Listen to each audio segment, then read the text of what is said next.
FI connection में UP ATS की छापेमारी। मेरठ सहित वेस्ट यूपी में कई इलाकों में ताबड़तोड़ छापेमारी। मेरठ, गाजियाबाद और बागपत में यूपी एटीएस की छापेमारी। मेरठ में थाना लिसाड़ी गेट और मवाना में छापेमारी। मेरठ के शाहजहां कॉलोनी मवाना से 3 लोग हिरासत में। गाजियाबाद के कलछिना में एटीएस की छापेमारी। मुरादनगर, रावली कला और नूरपुर में छापेमारी। गाजियाबाद से 4 लोगों को एटीएस ने हिरासत में लिया है। एटीएस के पास सभी के पीएफआई से संबंध होने के इनपुट मिले थे, जिसके आधार पर एटीएस ने ये बड़ी कार्रवाई की है। सीएए हिंसा में भी तार जुड़े होने का शक है, तो मुरादनगर, रावली कला और नूरपुर में छापेमारी। सीएए हिंसा में भी तार जुड़े होने का शक था, पीएफआई के संबंध में होने का भी शक था और इसी के चलते ये बड़ी कार्रवाई एटीएस की तरफ से की गई है। संदिग्धों से लगातार पूछताछ कर रही है यूपी एटीएस। तो एटीएस के पास सभी के पीएफआई से संबंध होने के इनपुट मिले थे और इसी इनपुट के आधार पर यह बड़ा एक्शन लिया गया है यूपी एटीएस की तरफ से। बताया जा रहा है कि सीएए हिंसा में भी तार जुड़े हैं इन लोगों के। ऐसे में इन संदिग्धों से पूछताछ में जुटी हुई है यूपी एटीएस। क्या कुछ बड़े खुलासे होते हैं, देखना होगा। फिलहाल मेरठ सहित वेस्ट यूपी में कई इलाकों में ताबड़तोड़ छापेमारी की गई है। मेरठ, गाजियाबाद, बागपत में यूपी एटीएस ने छापेमारी की है। इसी के साथ मेरठ में थाना लिसाड़ी गेट और मवाना में भी छापेमारी की गई है। अपडेट लेते हैं, हमारे संवाददाता अतुल शर्मा मेरठ से जुड़ गए हैं। यादराम भारती गाजियाबाद से हमारे संवाददाता जुड़ गए हैं। अतुल का रुख करते हैं। अतुल, क्या कुछ जानकारी? देखिए, यूपी एटीएस लगातार सक्रिय है और कई बड़े इनपुट्स मिल रहे हैं कि कुछ संदिग्धों के संपर्क हैं लगातार पीएफआई के साथ। सीएए हिंसा से भी उनके तार जुड़े हैं। क्या कुछ अपडेट मिल रही है फिलहाल? में और पश्चिम उत्तर प्रदेश में लगातार एटीएस की छापेमारी चल रही है। पीएफआई के जो सदस्य हैं, जो स्लीपर सेल के सदस्य हैं, उनको 4 लोगों को गाजियाबाद से, 3 लोगों को मेरठ से और साथ ही बागपत में भी अभी छापेमारी चल रही है। लगातार देखा जाए जिस तरह से पीएफआई का कनेक्शन खंगालने में एटीएस जुड़ी हुई है और उसी के साथ साथ अगर पश्चिम उत्तर प्रदेश की बात की जाए तो देर रात से एटीएस की छापेमारी पश्चिम उत्तर प्रदेश के मेरठ, मवाना में 2 लोगों को गिरफ्तार किया है। साथ ही बुलंदशहर के शहर महानगर अध्यक्ष, सपा पार्टी के जो महानगर अध्यक्ष है, उसको गिरफ्तार किया है। लगातार देखा जाए तो कहीं ना कहीं जो ये लोग हैं, इनसे पूछताछ जो एटीएस है वो करती हुई नजर आ रही है। कहीं ना कहीं जो इनके तार हैं वो पीएफआई से जुड़े हुए हैं। जिस तरह से हिंसा का माहौल देखने को मिला था, वो एनआरसी और सीए का जो जिस वक्त था, उस वक्त भी देखा जाए तो कहीं ना कहीं इनके तार जुड़े हुए थे। उसी को लेकर के एटीएस ने मेरठ से 3 लोगों को गिरफ्तार किया है, गाजियाबाद से 4 लोगों को गिरफ्तार किया है। साथ ही बागपत में जो सूत्र है वो बता रहे हैं कि अभी भी छापेमारी चली है। पश्चिम उत्तर प्रदेश के और कई जिलों में छापेमारी हो सकती है। कहीं ना कहीं जो बुलंदशहर है, मेरठ है, हापुड़ है, गाजियाबाद है, बागपत है, इन सभी पश्चिम के जिलों में इनके तार जुड़े हुए थे। जो लोग हैं कहीं ना कहीं पीएफआई के लिए काम कर रहे थे और एटीएस ने जो पुख्ता सबूत है उनके बाद इन लोगों को पकड़ा है। यहां से लेकर के एटीएस निकली है। कहीं ना कहीं देखा जाए तो इन लोगों के द्वारा स्लीपर सेल जो सदस्य हैं उनका काम किया जा रहा था, उनको बढ़ावा देने का काम किया जा रहा था। तो उसी को लेकर के एटीएस की पश्चिम उत्तर प्रदेश में आज छापेमारी चल रही है। कहीं ना कहीं देखा जाए तो जो पीएफआई से जुड़े लोग हैं उन सब के सुराग खंगालने में एटीएस लगी हुई है। बिल्कुल यादराम, गाजियाबाद से क्या कुछ अपडेट मिल रही है? देखिए, यूपी एटीएस लगातार छापेमारी कर रही है, कई ठिकानों पर, इलाकों पर छापेमारी की जा रही है, संदिग्धों पर पैनी नजर रखी जा रही है। क्या इनपुट्स गाजियाबाद से? देखिए, उन्नति एटीएस की टीम आज सुबह करीब 3 से 4 बजे करीब कई टीम एटीएस की आई और यहाँ पर नेकपुर एक गांव पड़ता है मुरादनगर थाना क्षेत्र में, यहाँ से 2 लोगों को लेकर के गई है। हालांकि स्थानीय पुलिस को इसकी जानकारी नहीं लगी, लेकिन जो सूत्र बता रहे हैं ये दोनों ही लोग जो है एक संदिग्ध गतिविधियों से जुड़े हुए थे और साथ ही स्लीपर सेल्स का भी काम कर रहे थे। इस पूरे मामले में एटीएस ने कार्रवाई करते हुए ताहिर और शौकीन नाम के 2 जो युवक हैं उनको गिरफ्तार किया है और वो लेकर के जो दिल्ली है वो लेकर के चले गए। फिलहाल जो एटीएस है इन सभी लोगों से पूछताछ कर रही है और सीए हिंसा मामले में साथ ही जो अन्य कई ऐसे मामले हैं जिसमें पीएफआई के जो कार्यकर्ता थे बिल्कुल सक्रिय रूप से एक्टिव थे और लगातार जो है मदद कर रहे थे संदिग्ध गतिविधियों में। इन्हीं सब बातों को लेकर एक इनपुट था और इसी इनपुट के आधार पर आज एटीएस की टीम पहुंची और 2 लोगों को यहां से गिरफ्तार करके ले गई है। जी बिल्कुल अतुल, देखिए, क्या यूपी एटीएस की टीम अभी भी मेरठ में कई और इलाके हैं जो कि ये निशाने पर रहेंगे? किस तरीके से वहां से फिलहाल माहौल से आपको संभावना नजर आ रही है?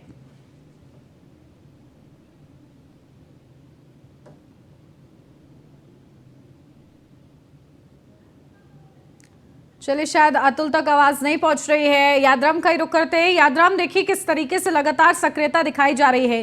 पीएफआई जैसे संगठनों पर नकेल कसने की पहले से ही तैयारी है, बैन किया गया है, लेकिन देखिए कोशिश ये है कि पीएफआई जैसे संगठन और उत्पन्न ना हो और इनफॉर्मल तरीके से ये अपने कार्य को आगे ना बढ़ाएं, जो नापाक कोशिशें हैं वो उनको ना अंजाम दिया जाए। इसी के चलते यूपी एटीएस लगातार अपनी सक्रियता बढ़ा रही है। देखिए उन्नति, ये पहली बार नहीं है जब एटीएस ने एक कार्रवाई करते हुए यहाँ से लोगों को पकड़ा है। इससे पहले भी कई लोग एटीएस के रडार पर रहे हैं और उनको यहाँ से गिरफ्तारी की जा चुकी है।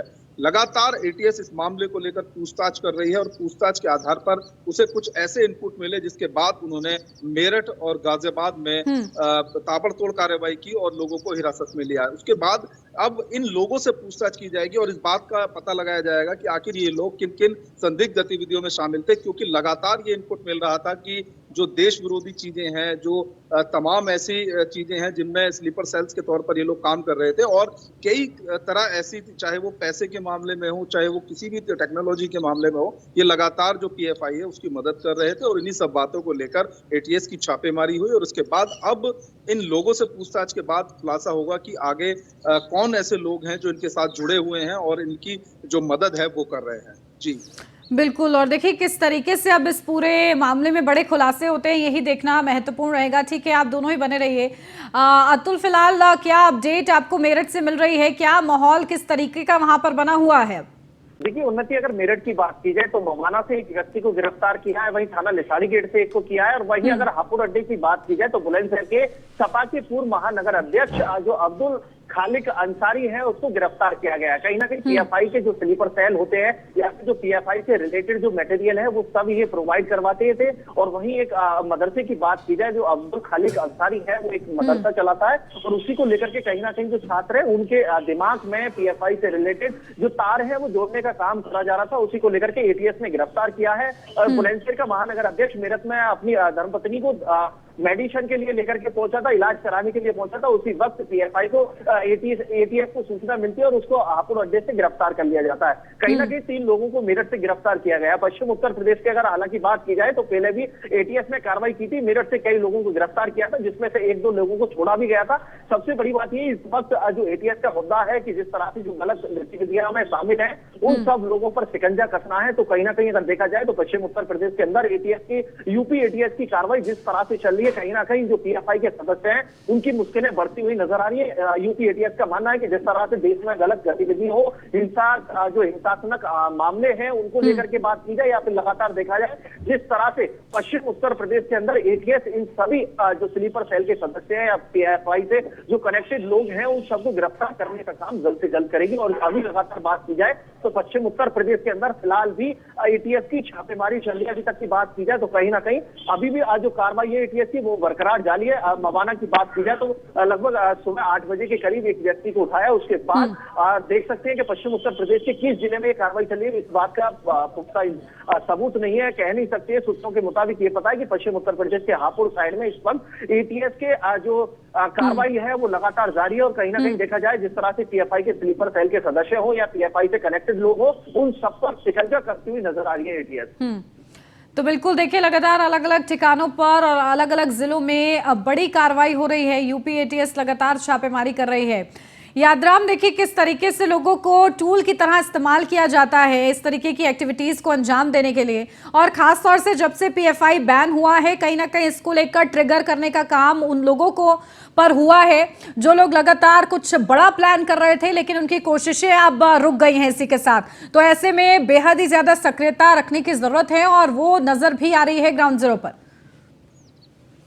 देखिए उन्नति, पीएफआई भले ही बैन हो गई हो लेकिन इसके जो कार्यकर्ता हैं वो लगातार सक्रिय हैं। अगर मॉडस ऑपरेंडी की बात करूं तो इनकी मॉडस ऑपरेंडी में शामिल है कि जितने भी धार्मिक स्थल हैं उन सभी में जाकर एक विशेष समुदाय को टारगेट करना और लगातार उनको लेकर एक ऐसी बातें फैलाना कि जिससे कि दोनों जो समुदाय हैं उनमें नफरत की बात आए और उसके साथ ही जो टेक्निकल जो जानकारी है उसको बढ़ाना और इसके अलावा जो आर्थिक तौर पर जो मजबूती है उसको मजबूत करना। तो इन तीनों ही तरह की चीजों पर ये पीएफआई के जो कार्यकर्ता हैं वो काम कर रहे थे। हालांकि पीएफआई कागजों में जरूर बैन हो गई है, लेकिन लगातार इसके जो कार्यकर्ता हैं वो लगातार टारगेट पर हैं और एटीएस ने आज इसी बात को लेकर इनपुट लेकर के यहाँ पर कार्रवाई की। और इससे पहले भी लगातार कई ऐसे कार्यकर्ता हैं पीएफआई के जिनको एटीएस अपने साथ लेकर के गई है, लेकिन बैन होने के बावजूद भी उन्नति में बताऊं कि इनके जो कार्यकर्ता हैं वो लगातार सक्रिय हैं और लगातार ऐसी हरकतें और ऐसे स्लीपर सेल्स के तौर पर ऐसे काम करते हैं जनता के बीच में जाकर, एक विशेष समुदाय के बीच में जाकर, जो कि कहीं ना कहीं देश के लिए बहुत हानिकारक है। जी बिल्कुल अतुल, देखिए लोगों का ब्रेन वॉश किस तरीके से किया जाता है, इस पर भी नजर रखने की जरूरत है। इसको लेकर स्थानीय प्रशासन भी क्या सजग रहता है ताकि इस ओर ध्यान दिया जा सके और कहीं ना कहीं सहयोग में आगे बढ़ा जा सके, ताकि इस तरीके की गतिविधियों में ऐसे लोग एक टूल की तरह खुद को इस्तेमाल होने से बचा सके? देखिए बिल्कुल सही है कि जिस तरह से एटीएस की कार्रवाई है, कहीं ना कहीं जो मेरठ प्रशासन है वो भी इस वक्त अलर्ट मोड पर है, क्योंकि चुनाव नजदीक है। 11 तारीख में नगर निकाय चुनाव का सेकंड फेज है और उसका वोटिंग होनी है। उसी से पहले एटीएस की पश्चिम उत्तर प्रदेश के अंदर छापेमारी हो रही है। तो कहीं ना कहीं एक सवाल है, प्रशासन भी इसको लेकर के सतर्कता बरत रहा है। और उसी के साथ साथ अगर बात की जाए ब्रेन वॉश की, तो मदरसों के अंदर एक समुदाय के लोगों का कहीं ना कहीं ब्रेन वॉश किया जाता है। बिल्कुल, और देखिए यही सबसे बड़ा खतरा साबित होती है अतुल। और यादराम आप बने रहिएगा हमारे साथ, लौटती हूँ आपके पास। इसी बीच एक और बड़ी खबर लखनऊ से, सुरक्षा एजेंसियां कर रही हैं पीएफआई के दर्जनों एजेंटों से पूछताछ। लखनऊ, मुरादाबाद, वाराणसी, आजमगढ़ और मेरठ में सुरक्षा एजेंसियों की छापेमारी। पीएफआई एजेंटों के खिलाफ सुरक्षा एजेंसियां सक्रिय हो गई हैं। सुरक्षा एजेंसियों ने शनिवार के सुबह से लेकर देर रात तक छापेमारी की। लखनऊ से सुरक्षा एजेंसियों में 2 लोगों को हिरासत में लिया गया है।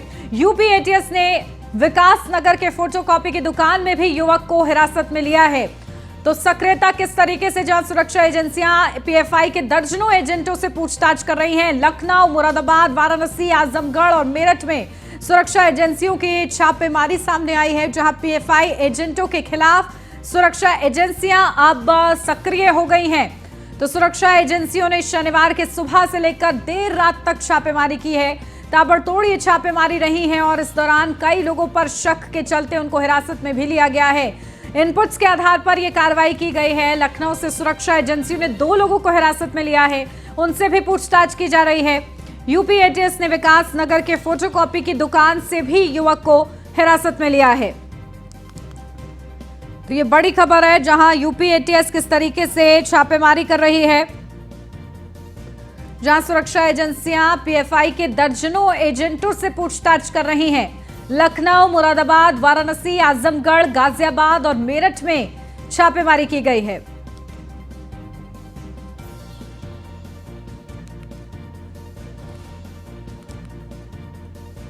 चलिए, हमारे संवाददाता हमारे साथ बने हुए हैं, अतुल भी बने हुए हैं, यादराम भी बने हुए हैं, संदीप मिश्रा हमारे संवाददाता लखनऊ से जुड़ गए हैं। संदीप का रुख करते हैं सबसे पहले। संदीप, देखिए किस तरीके से लखनऊ से भी 2 लोगों को हिरासत में लिया गया है। यूपी एटीएस लगातार सक्रिय है और एजेंटों के खिलाफ कहीं ना कहीं अपने शिकंजा कसने के लिए पूरी तरीके से तैयार नजर आ रही। क्या कुछ अपडेट फिलहाल?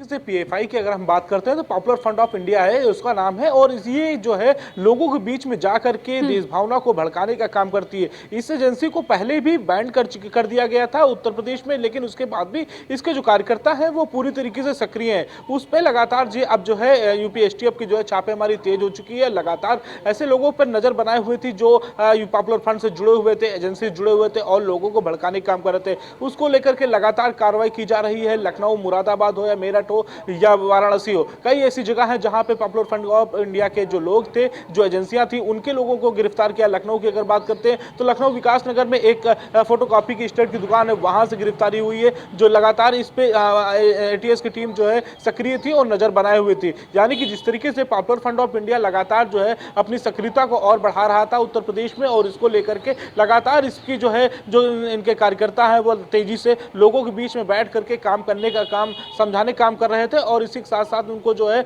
दूसरों को भड़काने काम कर रहे थे। इसको लेकर के एटीएस की जो इनपुट मिला था उसको लेकर के लगातार उसमें छापेमारी की जा रही थी। यानी कि कल से ही लगातार छापेमारी चल रही थी और देर रात तक बड़ी छापेमारी की गई। जहां जहां भी पॉपुलर फ्रंट ऑफ इंडिया के जो सदस्य मिले या उनको सक्रिय सदस्य मिले, उन पे लगातार एटीएस की निगाहें थी और लगातार उनकी लोकेशन को ट्रैक किया जा रहा था और उनके जो नंबर थे उनके नंबरों को ट्रेस किया जा रहा था कि आखिर उनकी कॉलिंग कहां कहां होती है, किन किन लोगों से वो बातचीत कर रहे हैं और कहां कहां से उनके तार जो है जुड़े हुए हैं, उन लोगों को गिरफ्तार करने के काम कर रही है यूपी एटीएस। तो उसी कड़ी से बात करें तो लगातार जो इसी सक्रियता मिलने वाले सदस्यों को अब गिरफ्तार कर रही यूपी एटीएस की टीम, और उसको लेकर के अब जो है तेजी बढ़ा दी गई है कि जिस तरीके से जो उनके सक्रिय सदस्य हैं, उन सक्रिय सदस्यों को एक बार फिर से जो है गिरफ्तार किया जाएगा। यानी कि जो छापेमारी है वो कल से ही लगातार जारी है और लगातार इस पे जो है यूपी एटीएस की टीम जो है काम भी कर रही है। जी बिल्कुल, अतुल का रुख करते हैं। अतुल, देखिए मेरठ का नाम हमेशा से ही जिक्र होता है जब भी देखिए यूपी एटीएस छापेमारी करते हैं।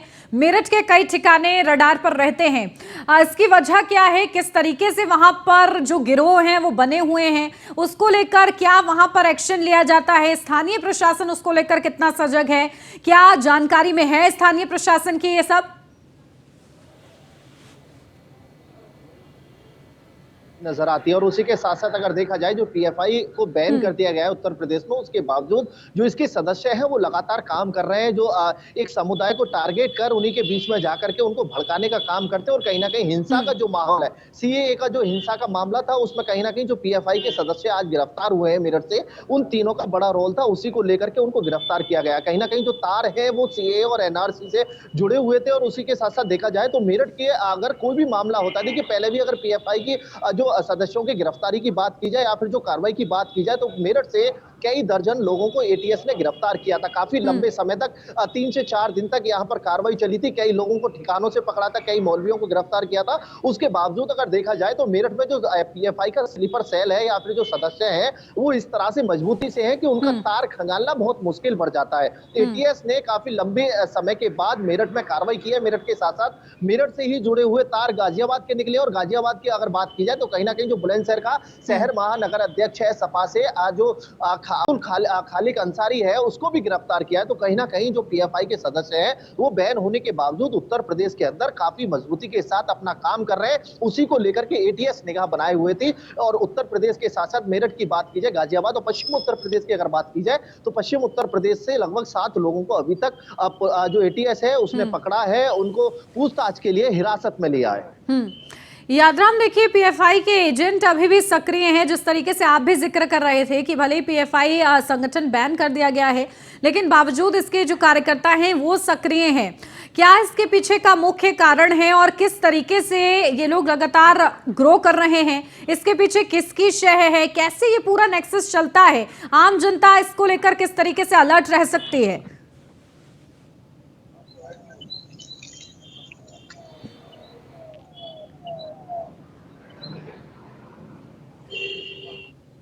यादराम, मेरी आवाज मिल पा रही है आपको? चलिए, शायद यादराम तक आवाज नहीं पहुंच रही है। संदीप हमारे साथ बने हुए हैं। संदीप, देखिए लगातार यूपी एटीएस जो है छापेमारी कर रही है, कई लोगों को हिरासत में भी लिया गया है। अब पूछताछ के आधार पर आगे खुलासे होंगे, लेकिन इसी के साथ क्योंकि सबसे ज्यादा साइबर सेल को एक्टिव रहने की जरूरत है, क्योंकि जब भी ऐसी छापेमारियां होती हैं, देखा जाता है या फिर प्रदर्शन होते हैं, हिंसा होती है, तो देखा जाता है किस तरीके से टूल किट को सोशल मीडिया पर प्रसारित किया जाता है और उसका इस्तेमाल किया जाता है। उसको लेकर साइबर सेल्स कितने ज्यादा एक्टिव हैं? देखिए, निश्चित तौर पे अगर हम पॉपुलर फ्रंट ऑफ इंडिया की अगर बात करते हैं, जिस तरीके से उसकी सक्रियता बनी हुई थी उत्तर प्रदेश में, जिसको बैन कर दिया गया था, लेकिन उसके बावजूद भी उसके सदस्य जो हैं वो लगातार काम कर रहे थे। ऐसे में यूपी एसटीएफ की जो टीम थी वो पहले से ही सक्रिय थी और लगातार उनकी जो कॉल डिटेल थी वो निकाली जा रही थी, खंगाली जा रही थी कि आखिर इनसे कहाँ कहाँ पे चर्चाएं चल रही, कहाँ पे किस तरीके से वार्तालाप चल रही है। तो उसको लेकर के पहले से जो रडार में उनके सदस्य थे, जो उनके सक्रिय सदस्य थे वो रडार में थे, उनकी जांच जो है पहले से कर रही थी। इसके साथ ही साथ में एटीएस की जो और भी टीमें, जो यूनिट थी, वो भी एक्टिव कर दी गई थी कि जिससे लेकर के जो इनपुट मिल रहे थे उस इनपुट के आधार पे ही पूरी जांच की जा रही थी। यानी कि साफ तौर पे जो कॉल्स डिटेल थे, जिनसे वार्तालाप करते थे, उसको खंगाल रही है एटीएस की टीम। इसके साथ ही साथ में जहां जहां पे सक्रिय उनके सदस्य हैं, उनके ठिकानों पे छापेमारी कर रही थी। इसके वहां के दस्तावेजों को देखा जा रहा था कि आखिर इनकी फंडिंग कहां से हो रही है और कहां से ये सक्रिय होते नजर आ रहे थे। ऐसी जगहों पे लगातार एटीएस की टीम जो है छापेमारी कर रही थी। यानी कि कल से ही अगर बात करें, कल सुबह से ही लगातार इनकी छापेमारी चल रही थी। लगभग 5 से 7 ऐसे जिले हैं जहां पे लगातार ऐसे गिरोह की जो है सक्रिय सदस्य थे, वहां पे ठिकानों पे उनके छापेमारी की गई जो लोगों को भड़काने का काम कर रहे थे। इसके साथ साथ में जो उत्तर प्रदेश की जो एटीएस की टीम है, जो इनको इनपुट मिले हुए थे, वो इनपुट के आधार पर ही पूरी जांच एजेंसी जो है सक्रिय हुई थी। उसके बाद से लगातार छापेमारी की गई, जहां से लगभग अब तक जो है 7 से 8 लोगों को गिरफ्तार किया जा चुका है। तो यानी कि बड़ी कार्रवाई की गई है और बड़े ऐसे लोग थे जहां जो सक्रिय होकर के लोगों को भड़काने का काम कर रहे थे, जो लोगों के बीच में जाकर के अपनी भावना को प्रकट करने का, यानी कि देशद्रोह के जैसी मुकदमों पर पंजीकृत होने का काम कर रहे थे। तो निश्चित तौर पे जिस तरीके से जो है पॉपुलर फ्रंट ऑफ इंडिया की जो टीमें थी वो लगातार सक्रिय उत्तर प्रदेश में होती नजर आ रही थी, उस पे अब कार्रवाई जो है यूपी एटीएस की टीम ने सक्रियता से दिखाते हुए शुरू कर दी है। इसके साथ ही साथ में अगर बात करते हैं तो उनकी जो ट्रेसिंग है, लोकेशन है, उन कॉल डिटेल्स को भी अब जो है एटीएस की टीम जो है लगातार जो है पकड़ रही है कि आखिर उनकी लोकेशन कहां पे मिलेगी और किन किन जगहों से उनके कनेक्शन है। उन सारी चीजों को लेकर बिल्कुल, तो देखिए कनेक्शन को भी खंगालने का प्रयास किया जा रहा है। संदीप, मैं आपका रुख करती हूँ, लेकिन इस बीच हम अपने दर्शकों को तस्वीरें दिखा रहे हैं। ये वो सीसीटीवी फुटेज है जहां से यूपी एटीएस ने उन 2 लोगों को हिरासत में लिया है, लखनऊ से खास तौर से, और लगातार ये आरोप लग रहे थे उन दोनों ही सदस्यों पर कि पीएफआई के संबंध में वो थे, संगठन से लगातार जुड़ाव उनका था, सीए हिंसा में से भी उनके तार जुड़ रहे थे, और इसी के चलते यूपी एटीएस को ये बड़े इनपुट मिले थे, जिसके आधार पर यूपी एटीएस की टीम पहुंची और उन दोनों ही लोगों को हिरासत में लिया गया है। अभी फिलहाल उनसे पूछताछ जारी है। पूछताछ में किस तरीके से बड़े खुलासे होते हैं ये देखना महत्वपूर्ण रहेगा। संदीप, देखिए किस तरीके से सॉफ्ट टारगेट क्या होता है ऐसे लोगों का, इन लोगों का माइंडसेट क्या होता है, ये समझना बहुत ज्यादा जरूरी है अगर इन पर पूरी तरीके से नकेल कसनी है तो।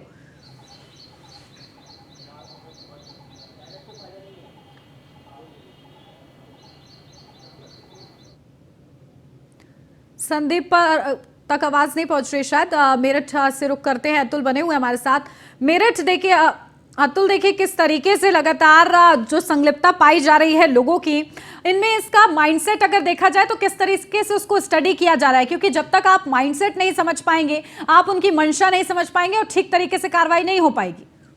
देखिए उन्नति, सबसे बड़ी बात है कि जो पीएफआई के सदस्य हैं वो एक समुदाय को टारगेट करते हैं और उन्हीं का माइंड वॉश करने का काम करते हैं। कहीं ना कहीं मदरसों के अंदर की अगर बात की जाए तो पहले भी जो एटीएस की मेरठ में कार्रवाई हुई थी या आसपास के जो जिले हैं उनमें कार्रवाई हुई थी, तो कहीं ना कहीं मदरसे से रिलेटेड चाहे मौलवी हो या फिर वहाँ पढ़ाने वाले जो टीचर है वो हो, उनमें से ही पीएफआई के सदस्य निकलते। उत्तर प्रदेश के अंदर पीएफआई को बैन कर दिया है। उसी के साथ साथ अगर देखा जाए तो कहीं ना कहीं ये लोग सक्रियता दिखा रहे हैं। एटीएस इसीलिए उत्तर प्रदेश की, अगर पश्चिम उत्तर प्रदेश की कार्रवाई की बात की जाए तो एटीएस ने कार्रवाई की है। 7 लोगों को अभी तक हिरासत में लिया है। मेरठ से 2 लोगों को हिरासत में लिया है, जो दोनों मौलवी हैं। एक मौलवी है और एक जो दूसरा व्यक्ति है वो भी मदरसे में ही काम करता है। तो कहीं ना कहीं देखा जाए पीएफआई के जो सदस्य हैं वो एक समुदाय को टारगेट करने के बाद उनका माइंड वॉश करने के लिए जो जितनी भी हिंसात्मक गतिविधि है उनमें शामिल होते हैं। और उसी के साथ साथ देखा जाए सीए हो, एनआरसी हो, जिस वक्त दंगे की बात होती है उस वक्त कहीं ना कहीं बिल्कुल। और अब देखिए जिस तरीके से सक्रियता और ज्यादा यूपी एटीएस की तरफ से तेज की गई है, जिस तरीके से आगे बड़े खुलासे होते हैं, ये देखना महत्वपूर्ण रहेगा।